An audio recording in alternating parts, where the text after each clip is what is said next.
Yeah, growing up biracial had so many challenges that I still work through to this day. I grew up with my mom and my sister, Olivia. We had a lot of challenges just by virtue of having a single mom. But at the same time, we were really close and found a lot of laughter and a lot of joy. We all love musicals, so spent a lot of time singing and performing for my mom or with my mom and just laughing a lot.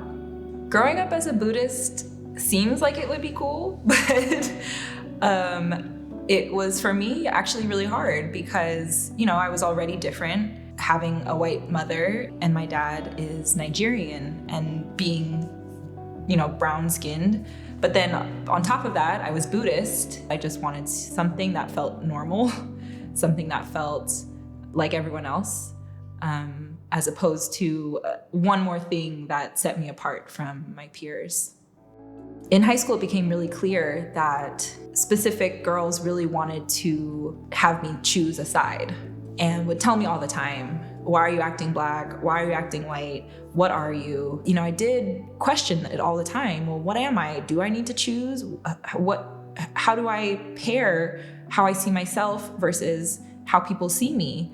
And it felt so heavy all the time. I felt so lost. I felt so confused. This turned into me feeling just really bad about myself actually, and feeling like I wasn't good at things. And the trauma of it, quite honestly, stuck with me. The thing that actually really drove me to start chanting Nam-myoho-renge-kyo was a series of bad relationships.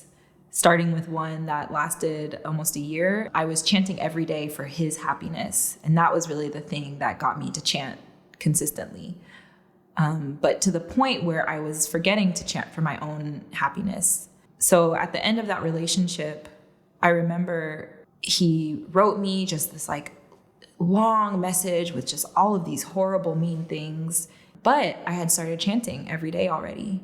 So even though I felt so sad and almost broken, I also could see this, there's just this light. Now I understand that as my Buddha nature. From there, I decided I would chant every day. And yeah, there's no looking back since that day. Nam-myoho-renge-kyo, Nam-myoho-renge-kyo, Nam-myoho-renge-kyo. Chanting Nam-myoho-renge-kyo at its core gives me this deeper understanding of how big life is and how big my life is, or this continual, challenge of really seeking out my identity and understanding my identity. I don't feel like I have to choose a side now. I'm starting to understand that if I'm taking full responsibility as the Buddha in my environment, then, I am fully empowered. And when I'm rooted in my Buddhist practice, I can take that anywhere I go. And I get to really grow into the greatest version of myself. Well, I spent the first 10 plus years of my working life in the food industry. One day, it just felt so clear that it was time to leave. And I had no idea what was next. I was very lost. Sometimes I felt like a complete failure. I often felt like I had no skills that would apply outside of the food industry. But I spoke to some friends who really supported me during this time. And one in particular reminded me that, this exact challenge that I'm going through is actually my mission, to transform this disbelief in the power of my life, to help others really transform it. I was able to really take the time to chant about what it was that I wanted to do. And this prayer, though, it had to start actually with me believing that I could do anything else. So I battled that so much. So once I had this shift in my heart, it wasn't too long before I found a new career that really filled me with a lot of joy and drive that I hadn't felt in a long time.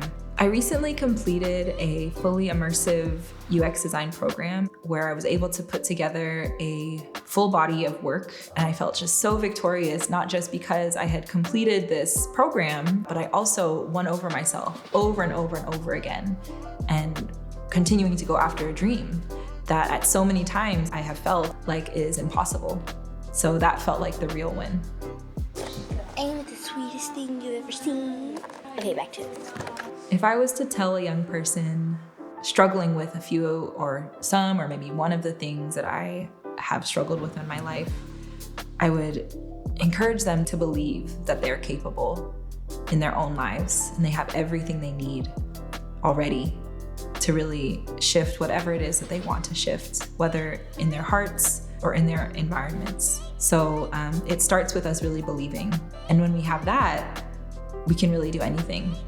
And I wish I had known that when I was younger, but I know it now, and I think that's most important.